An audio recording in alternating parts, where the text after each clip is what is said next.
भाजपला कुठल्याही परिस्थितीत महिला आरक्षण येणाऱ्या 29च्या निवडणुकीला आणायचं माहिती.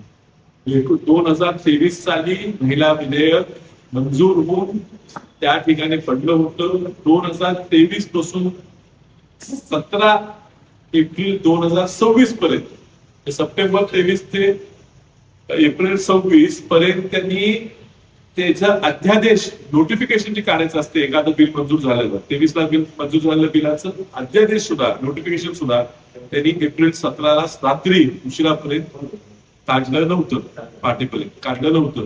आणि त्यामुळे त्यांना हा कुठल्याही परिस्थितीत महिला आरक्षण लोकसभेत विधानसभेत द्यायची जरा सुद्धा इच्छा नव्हती.